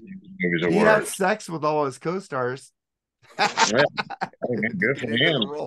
Yeah, good for him, man. Rebecca De Mornay. Yeah. Oh. I mean, it's Tom Cruise, like, you know. Yeah, Rebecca. Yeah, I mean, yep. All right, Yep. then Jerry goes to The Song Remains the Same. What? That don't count. Well, he picked it. So He's always we can't grill him on it. He ain't here. He always got to squeeze Zeppelin in somehow. He does. Then what's your next one, James? I mean, that's a great one, man. But I can't say I was like into it, till like teenage, like high school when I really got into that and The Wall. I mean, shit, both of them could have made that my list, but it's a little bit too late. We got how many left? Let's see. 4. I got 4 picks left. 4 picks left, yeah. Shit. Yeah, I'm gonna Superman one of my damn double too. Well, I got another Superman one coming, so there you go. Yeah, okay, bro. 2 of them coming exactly. Oh boy, shit, that sucks, man. Damn. I'm gonna tell you what I'm gonna do, Mark. Nightmare on Elm Street and Fright Night. How about that? Oh, those are good movies. Nightmare on Elm Street, Fright Night. That I don't know why I just one worded that. I guess it's one movie. Both great. Shit, I should have picked Planet of the Apes. Damn. I mean, that's a great one too, man. Oh, fuck yeah. Or even like any of the road pictures with fucking Bing Crosby and Bob Hope. I could have picked any of those. We might come to one of those later. Nobody was like Freddy when Freddy come out, dude. I mean, like instantly like a new horror character. That dude, he was that's an awesome movie. And Fright Night is just a really well-made vampire movie that was really big when it come out too, man. That's a great movie, and you got Mrs. Darcy looking hot in that movie. I mean, yeah, oh yeah, and I mean, honestly, I should have, if I was thought about it, I would have put Lost Boys and Fright Night together. Come out, I think, the same year. Both, solid, great. Roddy McDowell, man. Yeah, dude. You talk about 84, 85, man. I mean, that is still, me growing up. I was a little bit older, but yeah, man, damn, those 2 movies, I had to say, man, stuck in my head pretty good, man. Pretty good. So I'll slide that in there. I got 3 picks left. Shit, that sucks. Okay, Skribbal. All right, well, my pick is my dad let me watch this movie, and although it's very heavily comedy, when you're 4 years old, you can't tell the difference if something's funny or horrifying. Evil Dead 2. Ooh, I didn't see that. My dad let me watch this movie, and I just remember being horrified to walk downstairs because that evil bitch that was in the cellar. Yeah, it was a great movie. That's good. It's definitely groovy. You know what I'm saying? Yeah, man. I mean, dude, that is a solid. We are Bruce Campbell fans, but did you ever see that movie? They Call Me Bruce. Oh, I love that movie, bro. The one where he plays himself, and the guy thinks he's the guy from the Evil Dead, brings him in. That's fucking great. Yeah. Everyone thinks he's going to be the savior because there's a monster unleashed in the town, and it turns out Bruce Campbell in real life can't do shit. Yeah, it's amazing. I had to see that, dude. It's amazing. It's so good. What's it called? My name is Bruce. Oh, my name is Bruce. Okay. My name is Bruce. You need to see that, man. Yeah, he filmed that on his own land in Oregon. Damn. Oh, that's cool. That's cool, man. He's great. He's great. Yeah, I like him, man. I really like him a lot, dude. What's funny is I'd seen Evil Dead 2 a million times when I was a kid, and then later in life, I started watching the show called Burn Notice. Oh, yes. I thought he looked familiar. I'm like, who is that guy? And it said Bruce Campbell. So I Googled Bruce Campbell. I'm like, oh my God, it's the same guy from Evil Dead. And he Damn, has that dude. same attitude in Bird Notice. He's like a sarcastic asshole. He's funny. He's funny, dude. He's funny, dude. Bruce Campbell is Bruce Campbell. Yeah. There's nobody like him. Nobody like him. Underrated. That guy's underrated actor just because he's in horror, but that guy's an underrated actor, dude. Yes. As far as comedy, slapstick comedy and horror, dude, like I can't think of anybody better than him. Dude. That fucking the Ash series on Showtime is great. Oh, Ash vs. Evil Dead was fantastic. Yes. Fighting a possessed anus is the greatest thing. Yeah, I really liked it. It was pretty good, man. I'd say it was a solid show. Yep. All right, let's hear Dominic's next pick. What's yours, Dominic? Dominic. My next is Road to Hong Kong with Bob Hope. No, I'm just kidding. Oh, that was a good one though. I'm just kidding. What? Yeah. Okay. One is tied. It's It and Stand By Me, the original. Oh, wow. So he had some of the same stuff I had on mine. So. yeah. Say that again. I'm sorry. He said it's It and Stand By Me. It's a tie since we're doing ties. Okay, yeah, we got to give him one. He pulled a mark, and I gotta say, man, the kid tried a little humor in there, and that was funny, man. I was like laughing. We don't know fucking Bob Hope. He's playing video games too. Like, yeah, he just put that little bit in there. I have to acknowledge that was pretty cool. All right, man. So mine's gonna be another Mark tie because I love fucking Bill Murray. It's so hard to pick a great Bill Murray movie, but I gotta go with Ghostbusters, tied with Stripes. Okay. 2 fucking movies with fucking 2 people that rule. Eugene Levy, not you, Eugene. No, who was it? The Spangler. Dude, oh god, you might as well just have said, why don't we just talk about the movies you love when we were growing up, man? Ghostbusters and Stripes. I love those movies growing up, man. Oh, yeah, I love them. Did you do your training on your? That's a fact, Jack. And fucking Ghostbusters, fucking dogs and cats living together. Come on, man. Fucking mass hysteria. Those 2 movies are fucking tied with me because of Bill Murray. And fucking, what the fucking is the guy's name? Fucking played Spangler in Ghostbusters. He was with him in fucking Stripes too. I know who you're talking about. I can't think of his name. God, okay. Well, see, I didn't know we were going to get away with this little time shit when the movies are like closely associated with each other.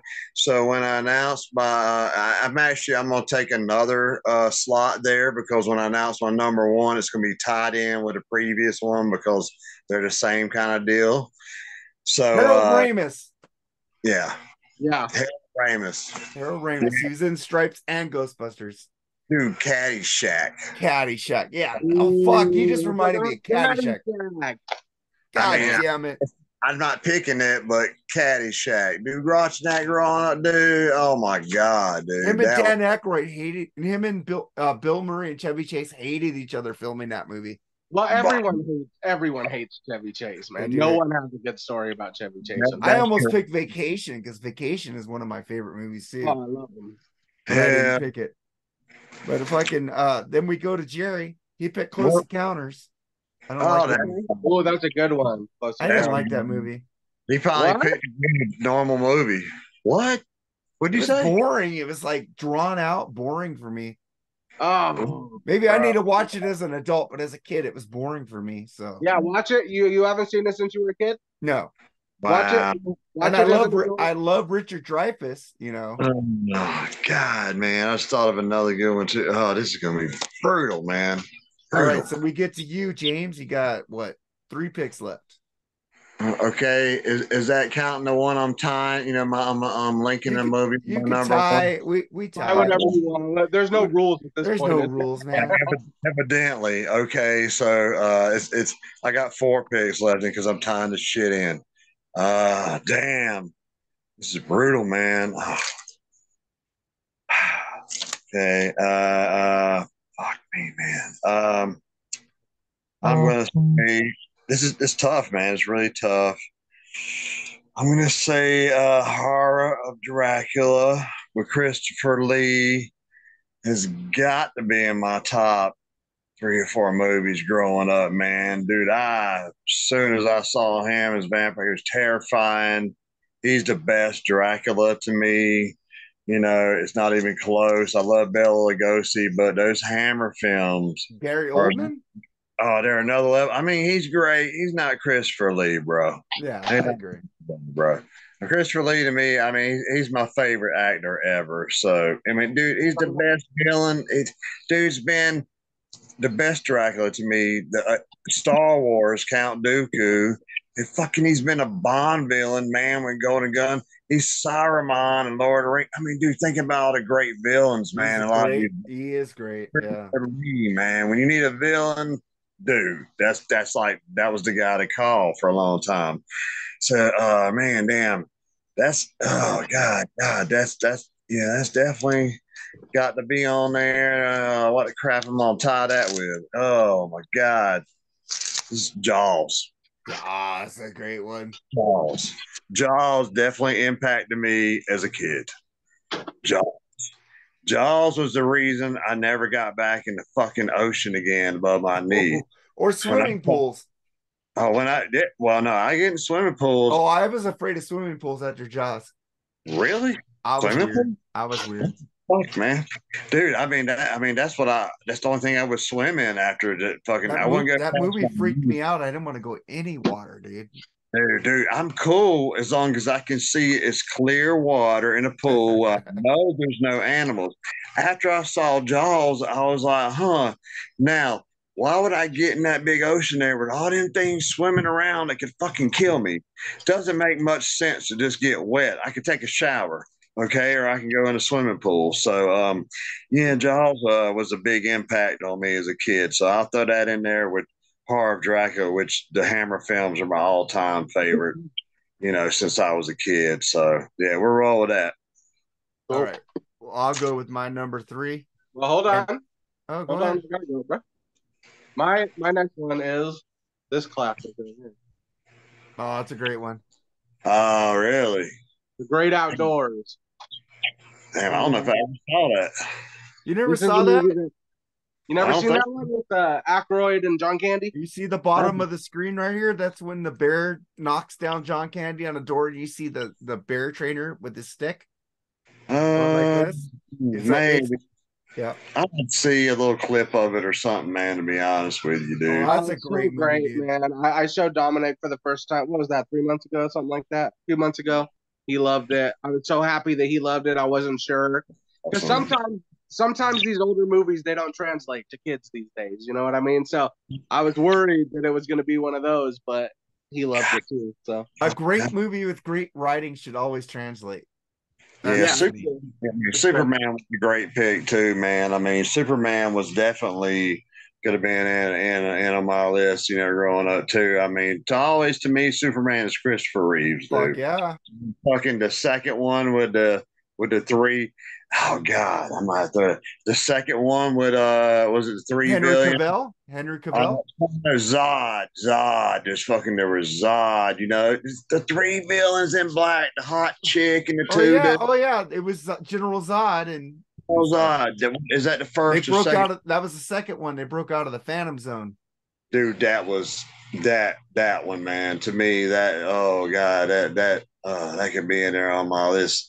I'll slide that one in there since Frankenstein and the original Dracula are both Universal come out a year apart. Okay, there you go. Because I didn't know that shit when we started out. So keep going. I just thought of one that definitely has to be on my list. I'm gonna slide this into just a free throw in there. Yeah, might as well. Beetlejuice. Oh yes. I'm original Batman. The original Batman with Michael Keaton. Oh God, original Batman. Fuck, why isn't that on my list? Well, you know what? So many good movies growing up, man. It's like it's hard. This is hard. We're gonna have to get a kid a couple extra too, man. So if you got a few extra, man. It's his turn right now, man. He's the only one abiding these rules. No, he did a twofer. Did he? Yeah, I didn't realize it, but Yeah. okay.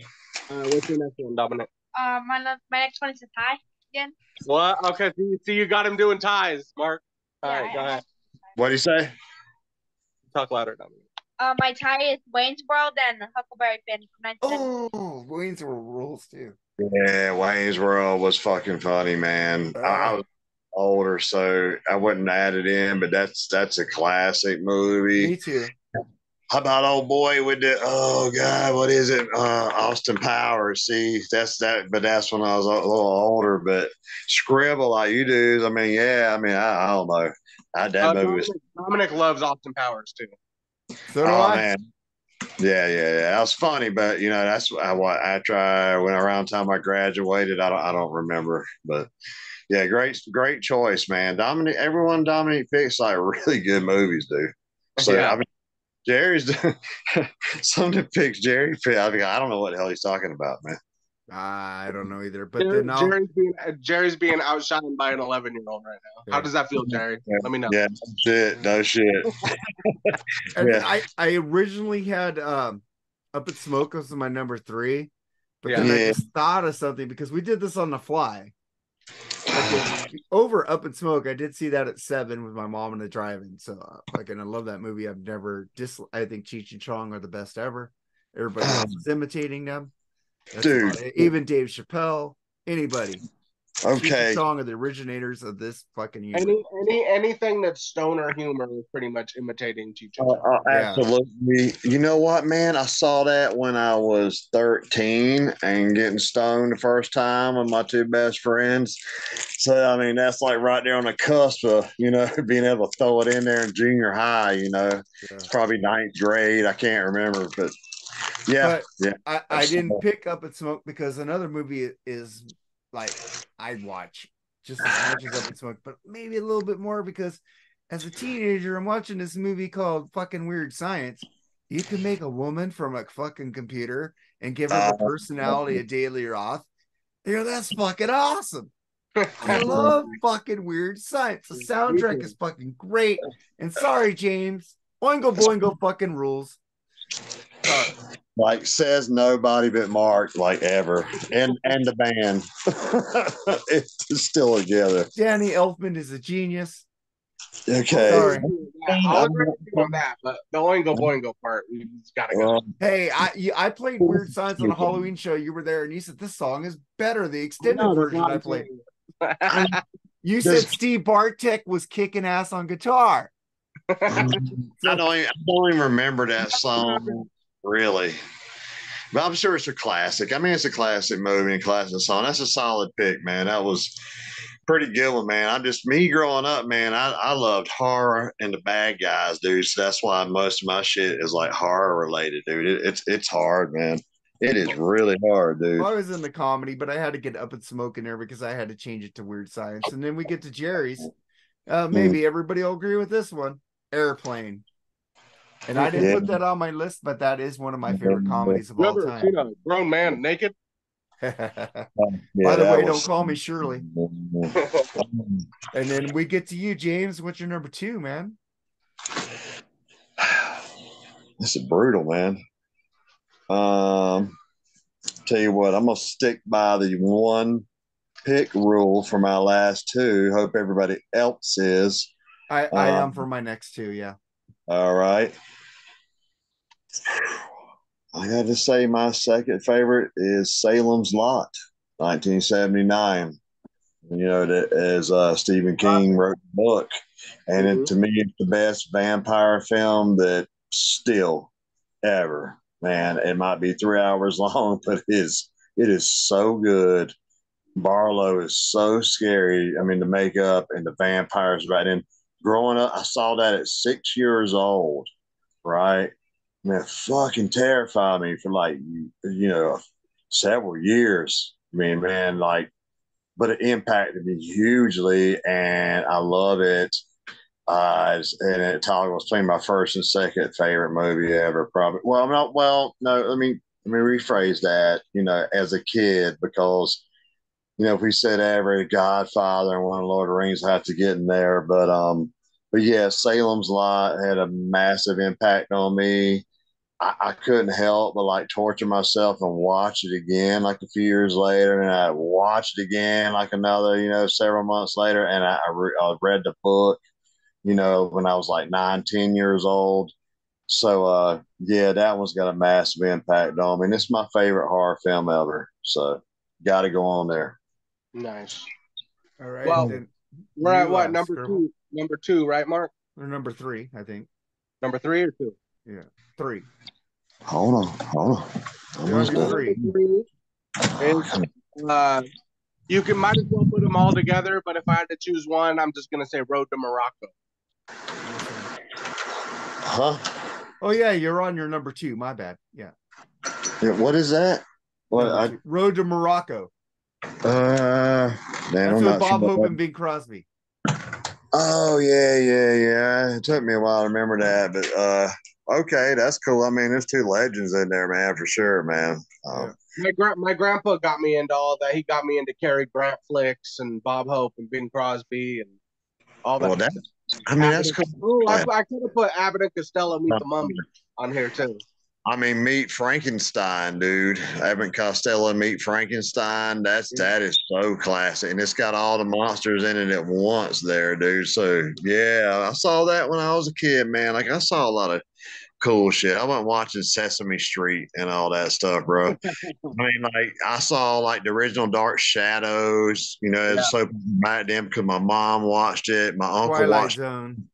Twilight Zone, Night Gallery was big for me growing up, man, stuff like that. So, that's what I was into as a kid, man. That and fucking listening to Kiss and Black Sabbath as a little kid.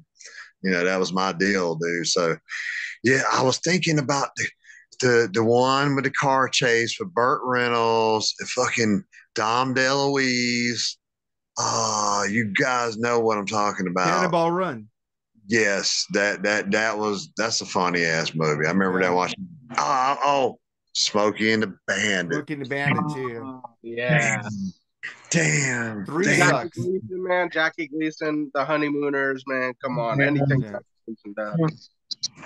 Dude, Smokey and the Bandit was huge to me as a kid. If I'd have thought of that, yeah, I mean, I just smuggle that one in there, since because I had the freebie with the Dracula and Frankenstein Star Wars and the number 1 I'm going to say. So, but that's a great movie. Let's see what Dominic's number 2 is. My number 2 is Space Jam. Space Jam. Oh, that's awesome, man. That's awesome. Yeah, that's a classic, man. That's absolutely a classic, man. Michael Jordan, man. Well, Space Michael Jam? Jordan, I gotta say. That second one was horrible. Yeah. I like LeBron. The original. Yeah. But I think I missed something of Jerry. His number 3 was Flash Gordon, so then I'll get to my number 2. Flash Gordon. He picked Flash Gordon as an. I like Flash Gordon. I got the Blu-ray of that. Rules, man. Dude, Flash rules, dude. Be What's wrong with real. Flash? Have you seen it? I'm like I've 8. seen it. Huh? I've seen it. Dude, I mean, it's just something that doesn't. I think it's one of those things you had to be there. You know. What I mean? Yeah. Well, if you were like 8, 9, 10 years old, dude, you would get it. It was cool. It was cool. Cool as hell. Did you watch Ted with Flash Gordon in there? I did. I liked Flash Gordon and Ted. That was fantastic. All right. I was just asking. So then I get to my number 2. And if anybody knows me, of course it's going to be over a Star Wars movie because I'm a fucking big ass Trek fan. Wrath of Khan, Star Trek 2.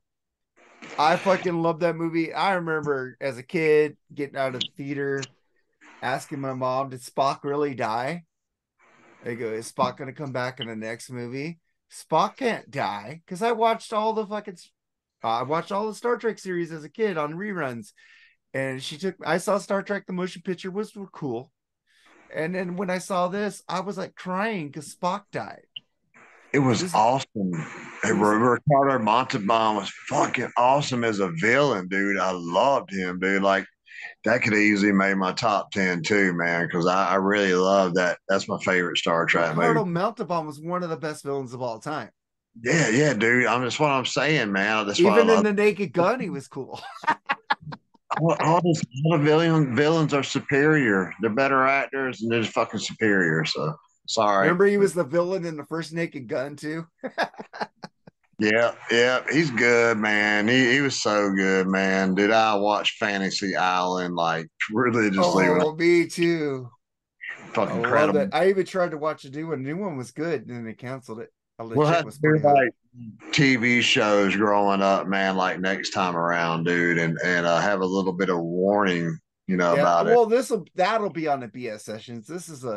We never really talk about movies. We do talk about movies on the shows on the podcast, so this is fucking cool. Cool. Sorry, cussing again. Yeah, I'm sorry, man. So I didn't- Jerry's Don't is need the to apologize for it at this point. He's heard it a million times already. Okay, sorry. Then I'll get to Jerry's number 2, the black hole. Disney's the black hole. That is a pretty good. That's a dark movie for Disney. I don't think I've ever seen it. I've It's like seen the Black Cauldron. If you ever seen that one, that's pretty dark too. You remember? You guys remember Return to Witch Mountain? Yeah, Like, Yeah. I really like that one, The man. original you're talking about, or the remake? Oh no, the original with like Christopher Lee as the villain Yeah. again. I like them both. I thought they were both awesome. The original. but dope. the Black Hole, you guys should check it out. It's like has a little robot on there, and it's pretty I've sci-fi. I've seen it covered a million times. I just never watched It's an it. underrated Disney movie, man, when Disney was good. Oh wow, don't remember, dude. Yeah, Sorry. the Black Hole, dude. It's a pretty. I agree with Jared. That's a good movie. I wanted to pick it, but he picked it. And then we get to your number 1, James. All right, man. This is my favorite movie of all time. Empire Strikes Back. That's my favorite movie of all time. It had a big impact on me as a kid. I saw it in the theaters, and dude, it was even better than the first one. I mean, you got Vader, you got the Emperor, you got the drama about Vader being Luke's father, fucking battling, fucking laser sword, lightsabers, and just, dude, like it was just mind blowing. Like, they come out like 1980. So I was born in 73. Yeah, dude. Like I saw it really early in the theaters, but I remember it, dude. Like it's stuck in my memory, dude, especially Vader and the Emperor. And immediately asked my mom for the Vader and the Emperor little figurines, man, because I wanted all the villains. It was awesome, dude. So yeah, that's my favorite movie ever. I love Rafa Khan. It's awesome, but it's Empire superior. You know how it goes. Yeah, I know. Yeah. So then we get to your number 1, Skribbal. Well, let's have Dominic give his Dominic. number 1. What's your number 1, Dominic? My number 1 is Good Burger. Oh. You guys know what Good Burger is? Yeah, they got a sequel on Paramount Plus right now. What was it? Good Burger with Keenan, whatever his name is. I have no idea what it is. You know the dude from Saturday Night Live? The dude who's been there for like 50 years now. Yeah, I think I know who you're talking about. I think I know who you're talking about. He did the Fat Albert movie. Yeah. I got you, but I'm sorry, man. I've never seen it. Yeah, It's I've never seen it either. But I do want to see the second one because I know who he is now. Yeah. I mean, I have to check that out. I have to check it out. If you just like dumb, like it's like lower, it's dumber than like an Adam Sandler movie, who I love. But shit, Billy Madison. Yeah, I could have put any Adam Sandler. Oh, Billy Madison. Up until a certain The Wedding Singer. I love The Wedding Singer. My number one is my favorite actor of all time, other than Bob Hope. I could have chosen Raising Arizona. I could have chosen Nicolas Cage. I could have chosen Face Off. All these movies I watched as a kid. But what really, really got me into Nicolas Cage was, and I don't even know if you guys like this movie, you might not. National Treasure, the first National Treasure. Yes, I love all three. I love the National They Treasure. tried to make a series without him and it bombed. Yeah, dude. I kind of remember it. I remember it was good, but it just didn't really. I don't think I ever went back and watched it again. Oh, I loved it. It's it's a treasure hunt, right? Like, and that's the type of shit I love. I love Mark. I love DB Cooper, the story of DB Cooper, Yeah. and it's if you're into that kind of stuff, like the Goonies, treasure hunts, mystery stuff like that, perfect. I Even think the amazing. Pirates of the Caribbean with Johnny Depp, the first three are cool. Dominic, you didn't have pirates on there, or Harry Potter. Ooh, I love it. The hell? I can't pick those movies because I wasn't a kid then, but I know that's why I'm putting it on him. yeah. So then I guess I get to my number one, right? Yep. So my number one, if everybody knows me, it's the Back to the Future trilogy because it's one fucking movie. Oh yeah. That is my all-time favorite movie. It has a special place in my heart to see those movies. Remember seeing all three of them in the movie theater. It's amazing. I remember saying, "Hey, Mom, that's our mall." They filmed it right over. We saw it in the mall that was filmed in the Pointe Hills Mall. Yeah, that's the cool thing about living in Cali is that we live in a town called El Monte, and they filmed in part 2 when Biff steals the car. The ghetto scenes where Strickland's with the gun. Yeah, that's El Monte right there by the courthouse. Yep. I've been in that courthouse trying to get payment extensions. Rio Hondo Courthouse right there, man. Yeah, I know that. dude, that's right. I've been in there because I got a warrant because I forgot to pay a ticket for having loud music. Damn. So I got a few. I'm just gonna throw some others out there. I got Men in Black. Yeah, was on my list. That's always a kid for me. Home Alone was on my list. That's a solid one.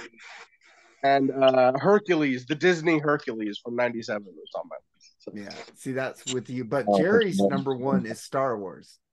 That's awesome. Yeah, he picked Star Wars, man. You can't go wrong with that. And there's so many movies when I was a kid. Ferris Bueller's Day Off. No, there's a ton, dude. I mean, Vacation. I early. American Werewolf in London. Yeah. That, dude. That was awesome. Jaws. It's like there's so many fucking good movies back then. The Last Starfighter is fucking great movie too, man. Yes, dude. Underrated. Big Trouble in Little China. Underrated. The Thing. The Thing, bro. Yeah, I don't think I saw that till high school, but yeah, that's The Thing. Oh crap, that's fucking awesome, dude. The Thing, man. There's several Stephen King flicks I could have put on. It's like your kid is actually picking older movies. That is sad. I mean, the movies he's growing up with is because you're showing him these movies.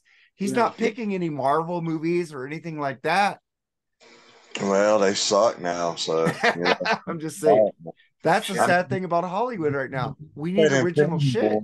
Or Iron Man. I mean, they were great through Infinity Wars. Doctor Strange would have been good. The kid and saw that, dude. But yeah, ever since then, man, we know. The last Ant-Man was okay. The first two were way better. Everything they put out now is garbage, dude. It's just garbage. It's all the exact same story with different characters. Right. And let's race swap everybody, especially every white dude, every straight white dude. Let's race swap him or gender swap him or both. I mean, dude, it's every movie, dude. We got to have diversity. So we got to have one of every culture and every race. All right. So when you do that, that's not a problem. The problem is that it becomes a detriment because this actor sucks more than the original actor that we had. You know what I mean? Because we're not in there. It's not a problem. Diversity is cool. I'm not against it, dude. But when you do the same thing with that for 40, 50 movies in a row, it kind of gets old. It's forced. It's forced diversity, and that never turns out anything of quality. Yeah, and plus they're putting out movies nobody's even asking for. Nobody asked for the Marvels with old girl coming. Nobody even asked for that. Hey, I like the Captain Marvel movie. That movie was pretty cool. I don't care for this Marvel thing because they're taking away Brie Larson's star and actually just making her share it with 2 other people. Marvel doesn't like Brie Larson for some reason. She sucks, man, and she's a bitch. So. Sorry, sorry about the kid.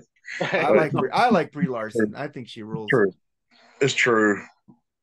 You know, right, well, I gotta serve lunch to the kids, so I gotta get out of here. All right, man. Thank you, guys. Hey, Skribbal, nice to meet you, man. Nice to meet you, brother. Finally, I know we talk on Facebook a lot, but it was cool to finally do an episode. Man, sorry for the cussing, man. Sorry. Yeah, sorry. Me too, bro. He hears it from my mouth all the time. All right, and check out Skribbal. Promote your shit before you run away. Check me out on all digital platforms, wherever you buy music. Skribbal, I got all kinds of shit out there. Singles, EPs, albums, mixtapes. You know what it is. I'll share your stuff, man. I'll share your stuff. If I see it, I'll share it, man. Yeah, he's old school, dude. He ain't this new crap that's coming out, you know. I know, man. It actually sounds good. Yeah. So, if you like real hip-hop, real underground rap, real boom bap beats, none of this trap crap, you know what I mean? My shit's what's new. So go peep it. Yeah, man. I like the old school stuff, man. Just not this new stuff, dude. It sucks. Yeah, him and other dude Maximilian put out old school stuff. It's pretty cool, even though I don't like that insane clown posse crap he does. But don't get me started on those dudes, man. All right, well, let's get the hell out of here, man. We gotta go. Thank you guys for being on Freeform Rock Podcast After Show. Late, guys. All right. Late, Art. Take it easy, dude. Later, dude.